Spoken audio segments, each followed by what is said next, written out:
One of the good news, and I think that we do have good news for you, is that kind of behind the scenes there have been some lengthy conversations that have been taking place between the publishing community and the public library community.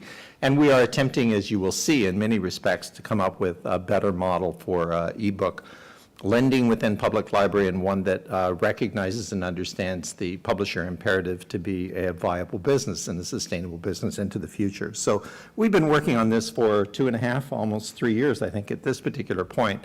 And I think we're really, really ready to start rolling now. And it's kind of like pushing that stone uphill, and now we've got it at the very top and are ready to push it back down and make sure that we can gather the momentum and get things started very quickly.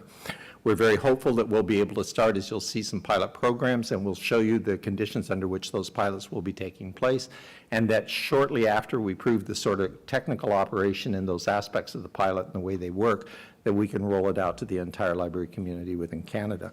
I should tell you that we've had visits from the Dutch, from the Americans, from the UK, who have kind of looked at the model that we've been looking at, because we've talked about it at several conferences and international conferences, both in Europe and in the United States. And every time we present it, they sort of say, my God, you're so far ahead of what it is that we're doing in our country and in our area. So in many respects, even though we've been struggling with ebooks, we do hope that we have good news that's coming down the line. We do want to talk about today some of the trends and realities, but we're going to deal with these fairly quickly. The eBound and Culk as being the primary partners and why they are the primary partners for bringing an agreement together. The fact that Canada really is a good place to sort of lead in terms of the ebook initiatives and why that's the case. And then the current situation or the specifics of the agreement that we've actually reached. So we're going to try to make sure that we manage our time so that most of it is spent on that particular aspect of it. Really, in terms of the trends, the three that we want to talk about just a little bit is the Pew research that's talked about public libraries and ebook lending, the publishing world and some of the trends that exist there, and as well as the use of ebook content within public libraries, which is kind of scattered all over the map, and we're dealing with that one. So I'll just start for a second. As I say, we're going to rush through these beginning parts so we can get to the pilot portion of it. Pew Research, Pew has been an absolute wonderful partner for public libraries, because the Pew American Life Studies, what they have actually done in many respects, and the director of that, it has a great respect for public libraries, and when public library community asks them to put certain questions out there to the community, then they do that in order to gather information that can be useful for public library strategic planning. They did one that sort of measured the amount of use that people were making of public library ebooks inside their library situations as well. And they did it for 2010, 2011, and what they actually saw was that almost for every book that you were losing in terms of a print circulation, that book was moving over to an ebook circulation, to the point that within the American market, what they were looking at was around 15% of a library's circulation, up to 15% of a library's circulation, was some type of an e-format. Not necessarily just ebook, it could have been an e-audio format. In some rare cases, because they're the pilots that are taking place, it could have been a streaming video format, but some type of an e-content or Zenio, which deals with magazines. So the e-formats were making up to 15% of the library's circulation by the end of the study. Whereas it started off at the beginning of it 2 years before that with maybe 3 or 4% that was actually dealing with public library ebooks. So you can see a significant growth, but it doesn't match the amount of ebook content that publishers are seeing in their sort of world in terms of growth. And maybe you want to speak to that? Well, rather than jumping up and down like yo-yos, maybe we just share the podium, Okay, you think? share the podium? Yeah. Except you may not see me over it, being one of the world's last really short people. From the publishing point of view, how we came to this is the indie Canadian publishing world faces even more pressure and stresses than the multinational world does, in that Canadian independent publishers' budgets are always smaller. Their books tend to be more special interest and niche, literary, poetry, local history, as well as mainstream and bestseller. But we were faced and are facing an even more difficult aspect of discoverability. If most Canadian publishers are not falling into the tidy categories of genre or bestseller, how do we get found?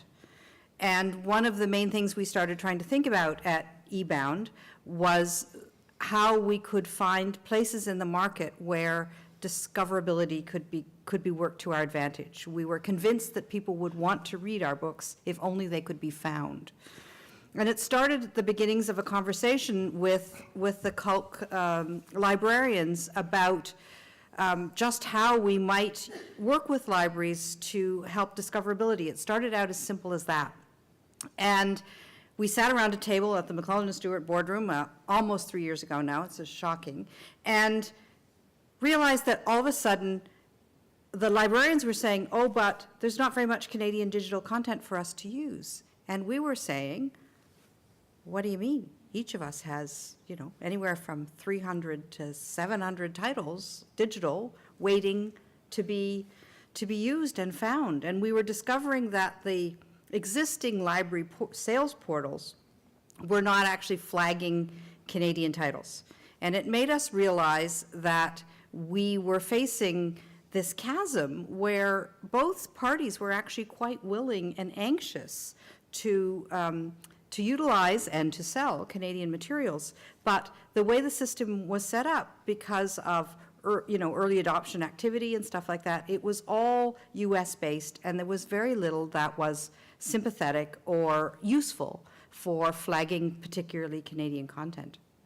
And that kind of began our whole discussion of how we could go forward, because as Ken was saying, we have seen a steady rise of e-sales, but the e-sales are still smaller than, the graph may look like this, but the dollar value from zero takes a while to get somewhere where it's replacing lost business. And so we realized that we had to become much more agile, much more willing to consider things that we may not have thought of in other eras in order to be able to find some hole in the marketplace where the Canadians could move in. One of our big advantages is, the head offices are here, the offices tend to be reasonably small, the decisions are made here. We may always have paper-thin margins, but that makes us very agile. As a general rule, we can move fast, we can adapt, the decision-making can be fairly quick. All of that set the stage for a way forward with libraries that was an opportunity that comes along once in a generation, I think. The Americans, as you all know, are all caught up in this really kind of obstructionist battle between libraries and publishers, where they're ideologically so far apart that it's going to be really hard to find a central ground. And it left people kind of not paying much attention to Canada, which left us a huge opportunity to move in and do something really innovative and really forward-looking that, as Ken was saying, with the Dutch coming to visit us and everything, means that we are already, even before we've got it off the ground, people are looking at us as a possible new world-scale solution. I think that one of the aha moments for me in the entire process was when there was discussion about the fact that there was a book that had been selected as an Alberta Reads title. So everybody in the province was being encouraged to read this particular book. The book was available in an e-format, but in fact, the publisher could not manage to have it mounted in a way that people were going to be able to find it in the province of Alberta.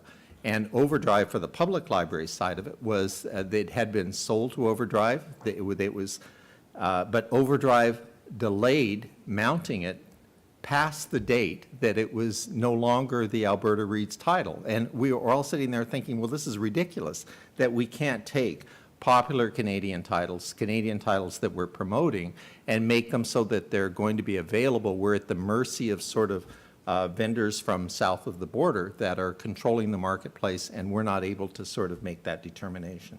And so we sort of discovered in this meeting that hot day in August that we each, for different reasons, were unhappy with the library sales portal that existed, Overdrive, that it was acting in a very sort of monumental way. And as I'm sort of fond of saying, when anybody complained loudly from Canada, when the libraries or on the publisher's side, they'd kind of briefly turn their searchlight to Canada and say, oh yes, we're going to improve that, and then quickly would lose focus because we're not their main market. And it meant that we discovered that libraries weren't happy and publishers weren't happy, and there was this market hole where Canadian e-material was ready, but it was not easy for libraries to buy. And that's where we kind of got going. It was a reaction on the publisher's part to the rather disturbing trend of how difficult it is to be discovered in this new kind of extreme democracy that is the internet. I think the last thing in terms of e-content for public libraries, and be very brief on it, is that in Canada, we're probably seeing the high of some libraries around 10% of use that is e-book content when we're dealing with it. Tends to peak around Christmas, and then it tends to stay fairly level from that new peak that it's reached on every single year. But it's definitely influenced by the amount of money that the library system itself is spending. For example, there's one library that has twice the population of some of the other libraries, but spends maybe 1/3 of the amount of money. So naturally, you're going to see that reflected in their ebook circulations. But even those libraries that feel they have a generous budget that they could spend on ebooks are saying that we can't find the appropriate content in order to put up there and give the breadth of collections that our readers really want. So those were all issues that we were attempting to resolve during the portion of it. Let's try to deal with this one quickly because we want to get to the model as fast as we can. I'm afraid we're going to run out of time if we don't. Yeah, I mean, one of the things, as you all know, is distribution right on print, territoriality. How does that work with where for now territoriality is being recognized, but who knows for how long. And with e-content, I think that the rules are about to be rewritten. And we referred to it earlier that Overdrive had no way of flagging Canadian ISBNs, no way of an easy flag. There was no field for Canadians, so all of a sudden we were running into that situation that we talked about a few moments ago. One of the good things on this side of the market is that Kindle is not the primary reading platform here. We have a much more democratic reading platform with Kobos being about 40% of the market, and tablets, iPhones, and other things, mobile forms growing. And I know from my statistics at the Toronto Star, the Pew Internet statistic that said that 44% of Americans still read their e-reading on a computer. It's true for the STARS program too. 44% of subscribers still read on a computer, therefore through PDF.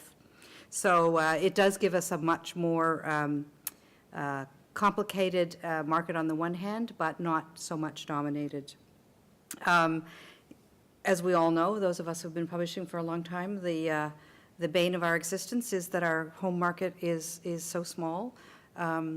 It became a real plus for this model because it gave a small contained market where a pilot as radical as this one could possibly be pulled off. And it was brought about, as I was rabbiting on earlier, about the fact that there was a really strong desire amongst indie Canadian publishers to find some alternate for Overdrive, where our content might be a way of being flagged so that the libraries could find it. And for Amazon as well, because I think there was a huge concern that if Amazon became the primary search mechanism, then there could become a control of pricing that was part of that process too. So we get to the Canadian pilot.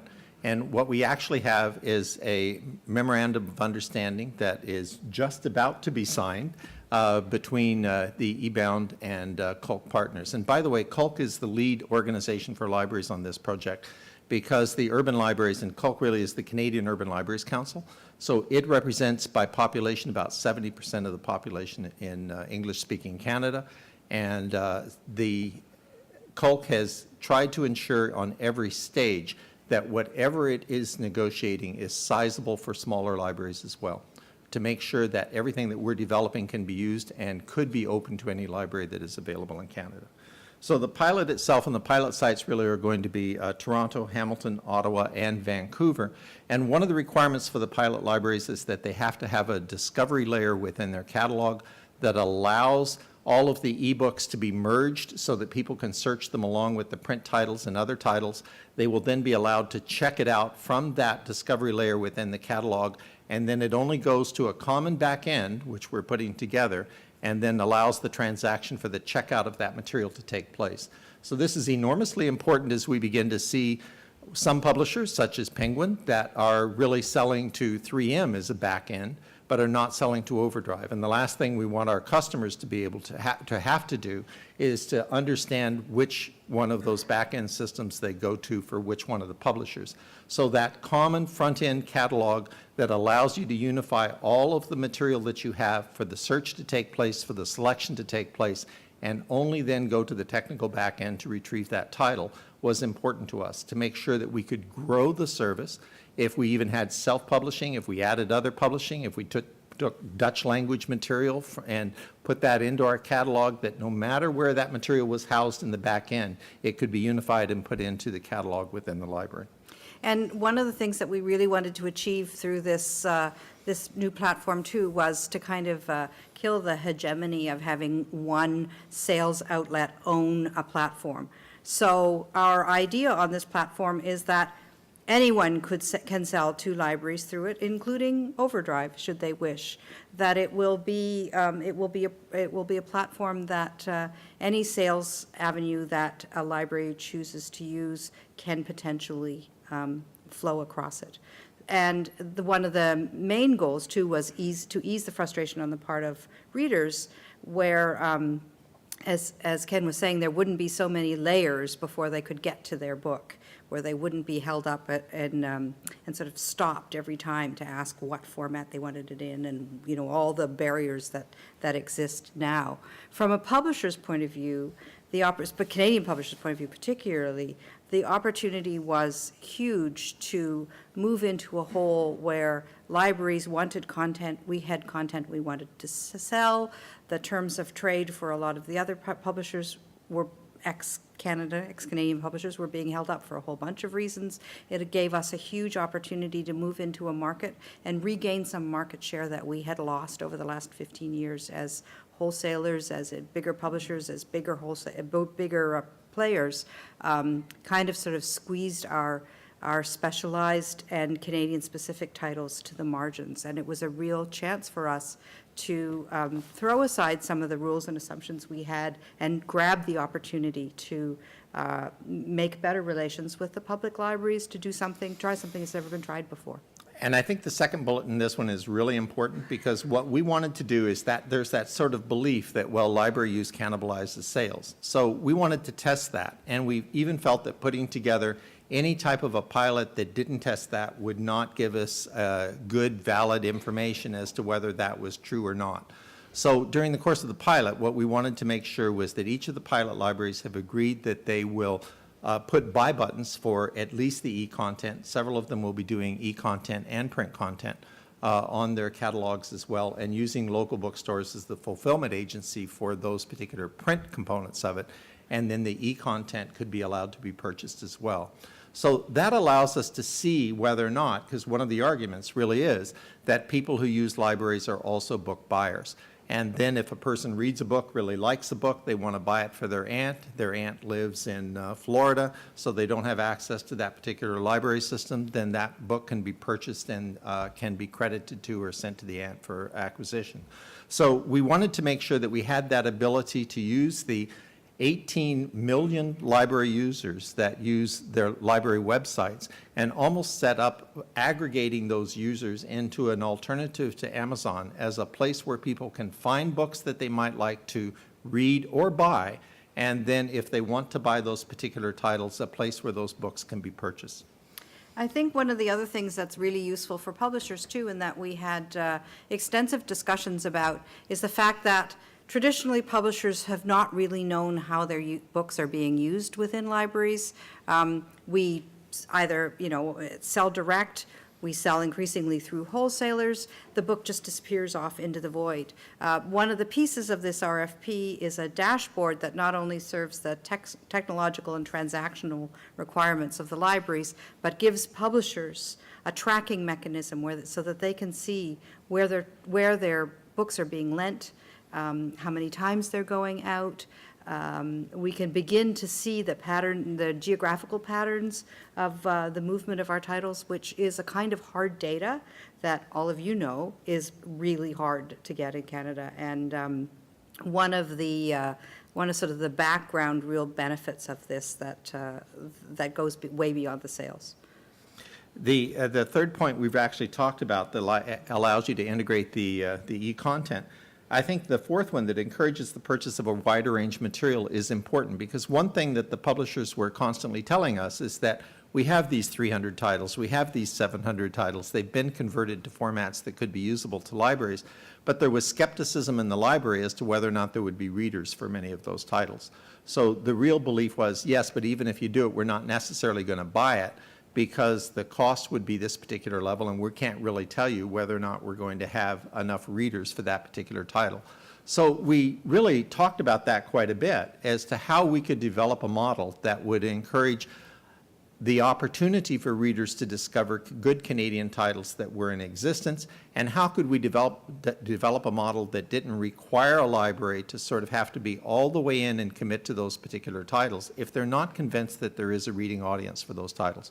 So what we came up with, because we're talking potentially thousands of titles that could be made available to libraries, is basically you buy the title at a set price, and then it is paid off over a 5-year period of time in increments of 20% in each one of those years, with a small percentage of potential returns over that period, so that if you, after 1 year or after several years, have discovered that there's not really users for that particular title, you can return it, and you've only paid 40% of the cost that actually would have been there for that particular book. So it gives you the opportunity to do what the publishers wanted, which was to commit to a wider range of titles, because what we were really saying is if you took our budgets and you said spend all of that money in 1 year, we're only going to go for the titles that are at the top of that we know will circulate, because that's what we've got the money for. But if we spread that out over a larger period of time, we can buy a wider number of titles and find out whether or not the users are actually there for that particular title. As it turns out, the 4 pilot libraries actually feel that they have sufficient funding to buy the titles in the first year. But that's in the pilot situation, and would not necessarily be the case for other libraries, because we know their budgets are not sufficient for them to buy thousands of titles in one particular year. So it gives them the opportunity to do what the publishers wanted, buy that wide range of title, but do what the library does as well, as check the market and see if there's actually readers who want that material. And it was a long process to get to this. We discussed any number of other models. We discussed the model of giving the libraries the right to upload our entire catalogs and trigger a pay when someone wanted to borrow a book. We talked about any number of other models that would give us the discoverability that we, the publishers, wanted, and protection that the libraries had, because while they may have fairly significant budgets, their e-purchase budgets are still really fairly small and averaging about 10%, as I understand. And so, or less. Or less. And so, from the publisher's point of view, what that abstract discussion means in practicality is that we will build, for example, a backlist collection of all that stuff we've painfully converted for not a lot of money, or for too much money, that hasn't ended up generating the sales that we all thought. Sell that package to the library for a set price per title within the collection that the librarians would then do on this 5-year payout model. The advantages to us is it encourages the libraries to take the risk to buy our entire backlist collections, and to see how they move, to see whether they regenerate interest and get tracking again. As a concession to the libraries who said, well, we can't buy everything and then just have it on the shelf. Some of the stuff we've bought and we've already taken off our stacks in print form. So there has to be some incentive for us to take this kind of risk. And the incentive that we gave back was this agreement we had that they could delist after the 3rd year, and that it would mean that the net price for the whole package dropped a proportion, but it also meant that books got sold to libraries and a chance to be rediscovered by libraries that otherwise would just be sitting on our servers. The other advantage it has is that what we're also seeing is library systems that maybe serve 100,000 or 150,000, and then I'll go to smaller library systems in a second, that really have not been able to commit themselves to a ebook collection which is large enough not to be read out. So if they would have to spend a significant amount of money in order to make sure that they have a collection which is large enough to keep their readers and make sure that they're not leaving that collection because it's been read out very quickly. So the way we were trying to do this allows that funding to be spread out for more titles to be purchased initially and for that collection to become larger so that the titles that are actually there are not read out and can be discovered. And one of the nice things about that is it means that that initial collection with a significant size to it is Canadian content. So in the Canadian collections, a significant portion of the content that is available to readers, if we're building collections, would be Canadian content.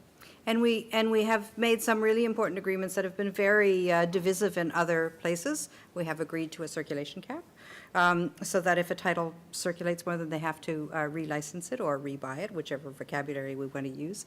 And it is the one that is more widely accepted, one user at a time, so that it's not simultaneous use all across the board. And boy, did we try to break that and figure out there was some way to get simultaneous use, because we know that's what the customer would prefer. No. But there was just no way that we could manage to come up with a model that was going to make simultaneous use work.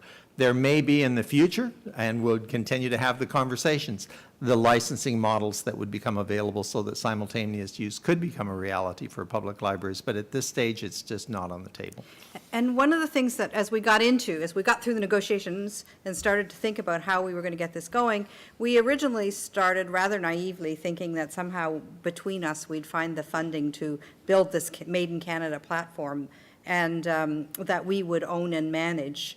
And then we quickly realized that it would require a level of capital investment that was beyond either Culk or eBound and its member publishers. So then it changed entirely how we wanted to go out into the world and try and figure out who could make this platform for us.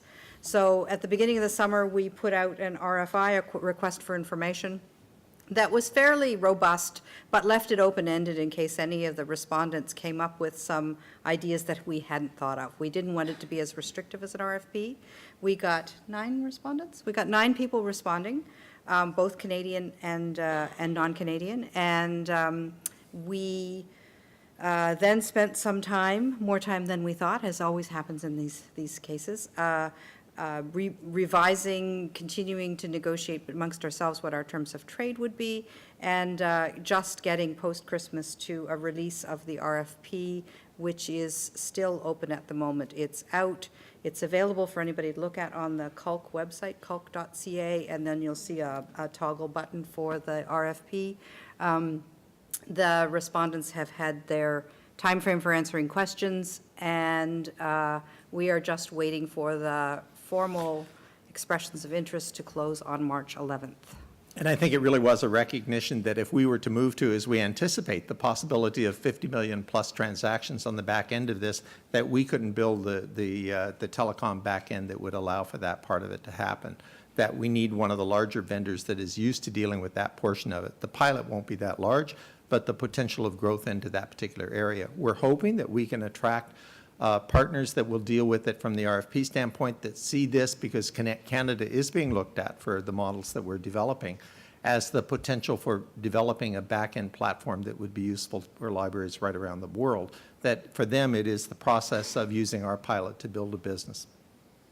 And I think that one of the things that is really, really critical here is that, especially since we're going to be using a 3-party vendor, is that, and we are still to work this out, that we work out some way in which there is Canadian oversight, so that this platform, if it does have a large sort of corporate vendor supplying to us, that there's some way that we maintain a place where our currency of interest is looked at and managed.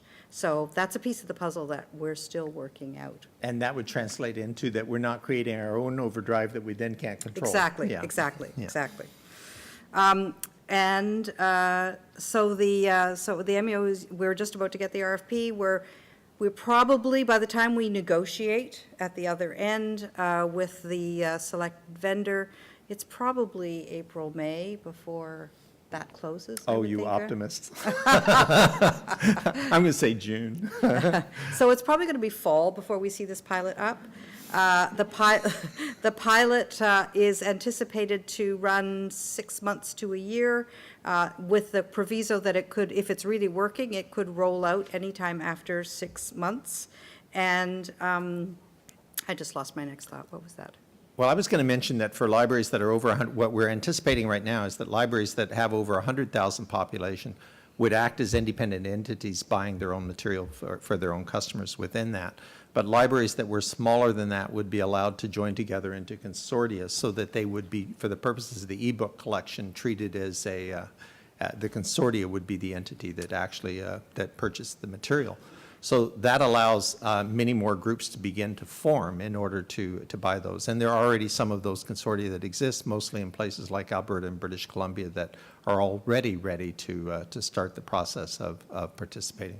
And I guess when I was talking about building collections, one of the things I neglected to mention, I talked about backlist, because I personally sort of obsess about backlist, but the front list is also the publishers. The other thing is that each publisher builds his or her own collection and prices it as he or she wishes. So there's no like massive collection at one price. It's each publisher makes its own business decision about how to price its books. The libraries have committed that they will not cherry pick, although they do hold out the right to not buy a collection in toto that they feel is egregiously priced. And the front list, you can either make a collection, or you can decide that you want to sell your front list titles individually, as you always have. Many of the big libraries have indicated that they buy multiple copies of the big front list titles of publishers and would therefore be happy to buy a complete front list collection and then supplement with individually purchased titles for multiple copies. Or buy 3 or 4 front list collections, so they receive 3 or 4 copies automatically of the front list. Yes, and your for some backlist and your publishers. front list collections don't need to be priced in the same sort of table, because there's a recognition that backlist probably has to be priced more advantageously, that front list is a different, more in-demand aspect of our lists. The one thing I do find interesting is that if those pilot libraries had gone to their library boards maybe 5 years ago and had suggested a buy button on their website, I doubt if any one of those 4 would have been able to get it through. And there would have been lots of reasons for that. You know, the insurance that you're supporting the local bookseller would have been one of them. But now, because it is an e-content and because the material is being purchased in that e-content world, which actually pushes it back to the publisher without as many middlemen in the middle when we're dealing with that process. And I think because of the recognition of the declining number of points in which a wide variety of material can be offered to the public, because even bookstores that exist or popular places for buying books like a Costco or a Walmart don't carry that depth of collection or the other material that's available. There is a recognition from librarians and from library boards that we have a responsibility for ensuring that there is a sustainable and a healthy publishing industry, and that one of the aspects of that is the opportunity of offering a place for material to be sold to the public who are your readers, and those are the same people that use the library services. So we saw a real change, and in fact, the 4 libraries that are the pilot libraries have all put that through their library boards. One still has to take it, but they know there's no problem because they've already talked to all of the board members about it in principle. So those 4 library systems will have it up there as being the pilot, as being those ebook, and then we'll be able to monitor, show it, and share that experience with other libraries as well.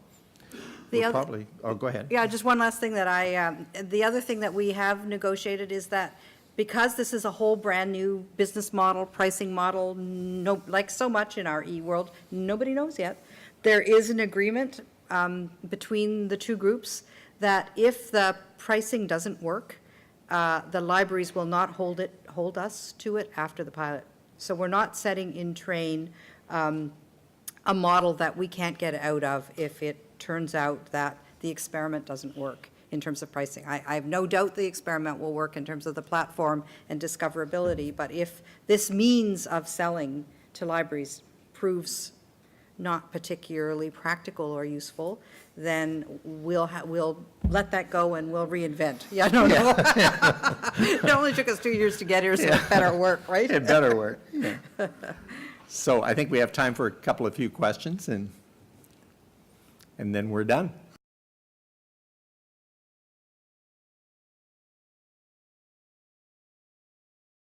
Absolutely, if they wish to participate, it is meant, sorry, I didn't, you're right, we're so inside the Beltway, we forget certain things.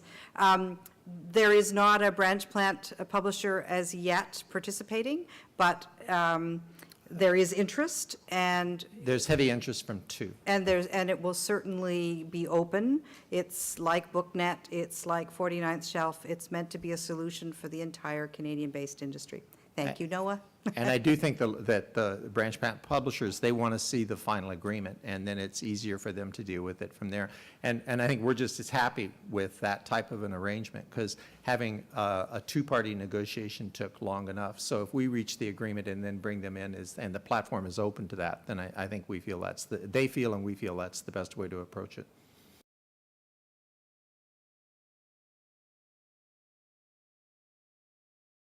Well, they will be choosing collections. So the publishers will make those offerings as packages, and they will decide which ones they wish to purchase. I think that one of Susan's responsibilities is to encourage good pricing and good packages that are available to public libraries to purchase. And one of our responsibilities as sort of the CULC members is to encourage that when packages are offered, that the majority of the libraries would be purchasing them.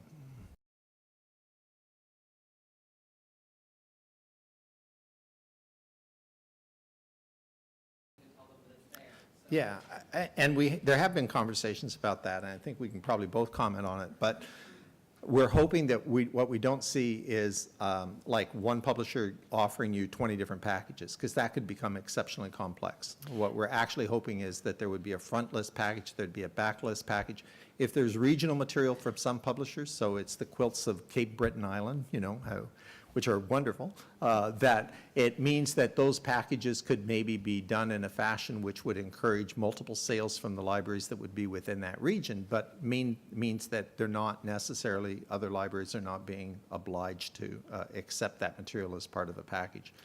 But if it's a large publisher, I think we wouldn't mind seeing a sci-fi package or this package. But in most instances for the publishers, what we're hoping for is kind of a backlist package and a frontlist package, and maybe something that's more regional. That, yes, and the one request we've had from the libraries that if we do create, if the lists are large and we do create sort of variegated packaging, if there are crossover titles, they'd be flagged, so that the libraries are not caught buying the same title over and over and over again in a bazillion kinds of Put packages. it in one or the other. Yeah, or flag it, so that, and I just lost that next thought too. And don't price it differently from each of the packages.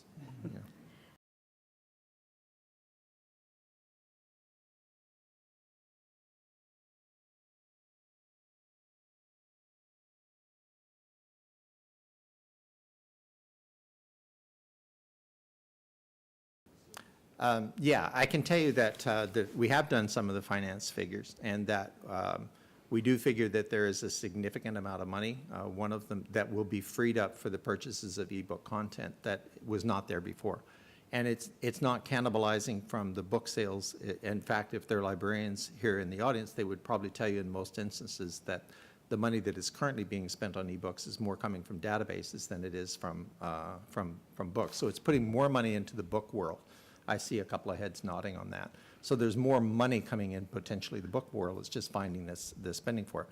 The $100,000 figure, and you have heard that figure, is only been used for the purposes of figuring out the math of if there were 10,000 titles copied, if they were $10 a copy, and if there was $100,000, and if we paid that off over a 5-year period of 20% each year. It just made the math easy. So nobody is actually saying that that's the figure. It was just a figure that was used for mathematical purposes so that somebody had an idea of how it would work. So I couldn't say that that's the figure at all. In fact, I would expect it to be higher per title, but it may be that the library is not going to buy 10,000 titles because they will still have a budget of a particular size when they're dealing with it. In terms of differentiated pricing, I think that the difference to me, at least, our attempt is to try to keep things as simple as we can, is the largest libraries, because we put a cap of 40 circulations on it. And if you go to some libraries that are fairly small, you can find some material that is in exceptionally good condition that would probably date back to the mid-1990s, and it's still in great shape because it hasn't had that many circulations on it. So a larger library system would buy more copies of it and would run out of those circulations with a large population faster and have to replace those copies if more people wanted to read it. So that's where you're differentiating the price, is it's actually the same price for the item, but if they want more than 40 circulations from it, they're going to have to buy multiple copies of it, or they're going to have to replace it when they run out of those 40 circulations. And the smaller library system, it may take them 10 years to run through the 40 circulations, but they're going to buy it at the full price. And that means that they would have access to that larger collection within that without having to worry about reaching that cap for the number of circulations. So in effect, the same price gives us a differentiated price only because the larger library system, to make its customers as happy, is going to have to buy more copies. And going back to Judy's issue about the marketing, I can only say what I'm sure you'll hear over the next 2 days: metadata, metadata, metadata. Metadata will be God. One of the things we've worked very hard on is a really robust discoverability layer and a capacity for publishers' marketing promotional plans to be fed into that discoverability layer.